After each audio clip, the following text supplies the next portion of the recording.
بسم اللہ الرحمن الرحیم۔ السلام علیکم ورحمۃ اللہ وبرکاتہ۔ اللہم صلی علی سیدنا و مولانا محمد وعلی آلہ وصحبہ وبارک وسلم۔ رب اشرح لی صدری ویسر لی امری واحلل عقدۃ من لسانی یفقہوا قولی واجعل لی وزیرا من اہلی آمین یا رب العالمین۔ ناظرین و سامعین، آپ دیکھ رہے ہیں مفتی آن لائن اور میں ہوں مفتی سخاوت منیر نعیمی۔ آج جناب 5واں روزہ ہے اور 5ویں روزے کے حوالے سے وظائف اور آج اس کی فضیلت، اس کے کمالات آپ کے گوش گزار کرنے کے لیے حاضر خدمت ہیں۔ آپ احباب سے گزارش ہے کہ ہمارے پروگرام کو باقاعدگی سے دیکھیں، انشاءاللہ العزیز آپ کو بہت سارے فوائد حاصل ہوں گے۔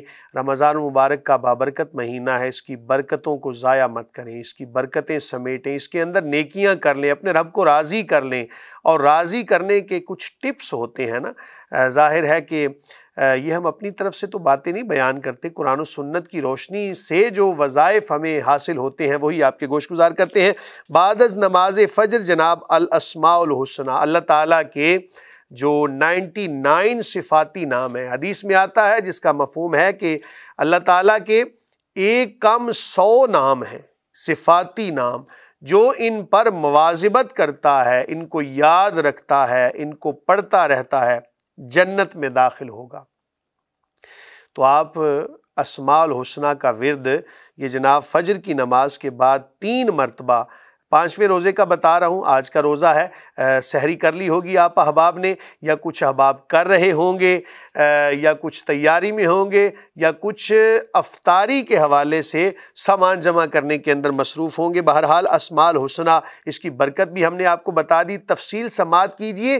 اس کا مطلب ہرگز یہ نہیں جناب کہ کوئی بندہ گناہ پر گناہ بھی کیے جائے اور اسماء الحسنہ کا ورد بھی کرتا جائے اور جنت میں داخل ہو جائے۔ بات سمجھ میں نہیں آتی تو اس کا حل بھی علماء نے بیان فرمایا۔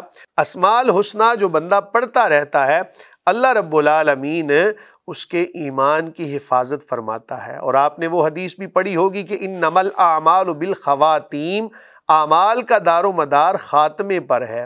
خاتمہ اچھا ہو گیا تو ظاہر ہے کہ جس کا ایمان پر خاتمہ ہو اللہ تعالیٰ اس کو جنت عطا فرما دیتا ہے۔ تو اسماء الحسنہ آپ نے 3 مرتبہ پڑھنے ہیں جناب۔ وہ کہاں پر موجود ہیں؟ قرآن مجید فرقان حمید جو ہمارے پاس موجود ہوتا ہے، پرنٹ شدہ ہوتا ہے، اس کے شروع کے اندر جب آپ پہلا گتہ کھولیں گے تو اس کے اوپر هو اللہ الذی لا الہ الا ہو، یہ 3 مرتبہ آپ نے پڑھنے ہیں جناب۔ اور اس کے اندر بہت ساری برکتیں ہیں، اس کی بڑی تاثیر ہے، اس کو کبھی بھی مت چھوڑیں بلکہ اپنے بچوں کو سکھائیں۔ صبح جب آنکھ کھلے تو اسماء الحسنہ کا ورد کرتے ہوئے کھلنی چاہیے۔ اس کے بعد نماز ظہر ہے، نماز ظہر کے بعد اللہ اللہ ربی لا اشرک بہ شیئا 17 مرتبہ آپ نے پڑھنی ہے جناب۔ اس کو دعائے کرب بھی کہا جاتا ہے، دعائے غم، یعنی کرب و غم سے نجات کے لیے ہم یہ دعا پڑھتے ہیں۔ 17 مرتبہ آپ نے پڑھنا ہے۔ بعد از نماز عصر سورہ ملک کا ورد کرنا ہے آپ نے، اور یہ 2 مرتبہ آپ نے پڑھنی ہے سورہ ملک۔ اس کی فضیلت بے شمار ہے، خالق کائنات اللہ تعالیٰ ان صورتوں کو یہ فضیلت عطا فرمائے گا۔ کل قیامت کے دن بندے کے حوالے سے یہ اللہ کی بارگاہ میں التجا کریں گے، مولا کریم یا تو اس بندے کو بخش دے یا ہمیں قرآن سے نکال دے۔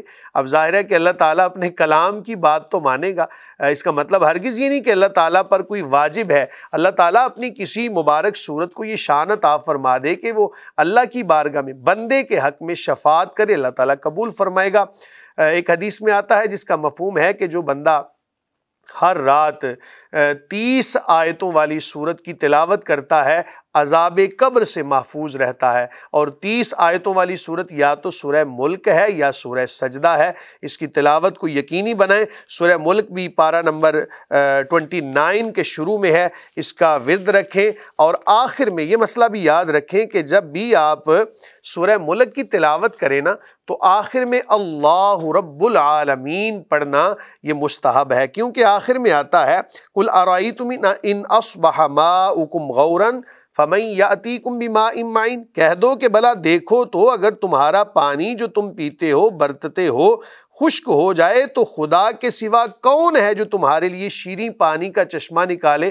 جب یہ پڑھتے ہیں نا ہم تو علماء فرماتے ہیں، بلکہ حدیث میں آتا ہے جس کا مفہوم ہے کہ آخر میں اللہ رب العالمین، کہ اللہ کی ذات ہی ہے وہ کہ جو زمین سے شیریں چشمہ نکالتی ہے۔ تو اس کا پڑھ لینا مستحب ہے۔ بعد از نماز مغرب دعائے مغفرت آپ نے پڑھنی ہے، 2 تسبیح پڑھنی ہے۔ تسبیح سے مراد 101، 101 دانے ہوتے ہیں تسبیح کے، تو 101، اب اس کو آپ 2 سے ضرب دے لیں جناب، تو 202 مرتبہ آپ نے دعائے مغفرت پڑھنی ہے۔ وہ کون سی ہے؟ استغفر اللہ الذی لا الہ الا هو الحی القیوم واتوب الیہ۔ بعد از نماز عشاء صلاۃ التسبیح 4 رکعت نفل آپ نے پڑھنے ہیں۔ اس کا طریقہ ہم نے اس سے پہلے ایک پروگرام کے اندر بیان کیا تھا، اس کو تفصیل کے ساتھ آپ دیکھ لیجئے گا۔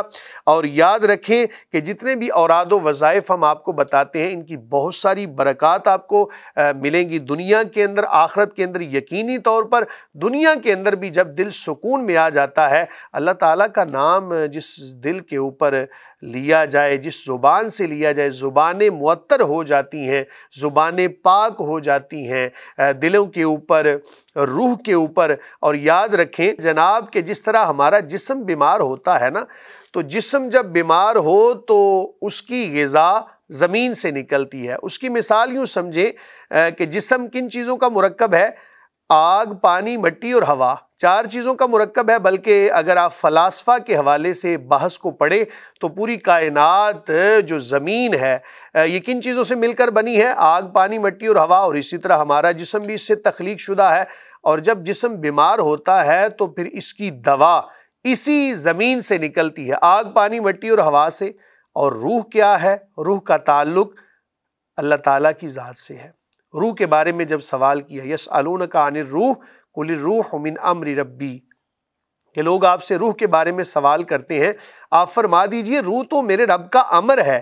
جب روح امر ربی ہے، روح بیمار ہوتی ہے تو اس کی غذا بھی اللہ تعالیٰ کی طرف سے آتی ہے۔ جس طرح جسم بیمار ہو غذا زمین سے، روح بیمار ہو تو غذا دوا آسمان سے، اللہ رب العالمین کا ذکر کرنے سے۔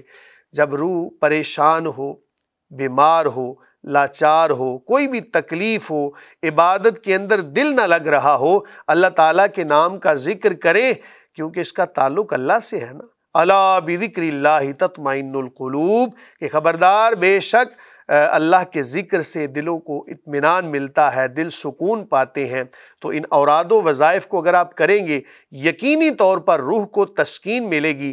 جب روح کو تسکین ملے گی تو حدیث مبارکہ میں آتا ہے جس کا مفہوم ہے کہ وہ بندہ ایمان کی حلاوت کو چکھ لیتا ہے، ایمان کا ذائقہ اسے محسوس ہوتا ہے کہ جو اللہ تعالیٰ کے رب ہونے پر راضی ہو گیا، حضرت محمد مصطفیٰ صلی اللہ علیہ وآلہ وسلم کے نبی ہونے پر راضی ہو گیا، رسول ہونے پر راضی ہو گیا، اور اسلام کے دین ہونے پر راضی ہو گیا۔ جب یہ ساری کی ساری چیزیں آتی ہیں، پھر جناب ایمان کا ذائقہ محسوس ہوتا ہے۔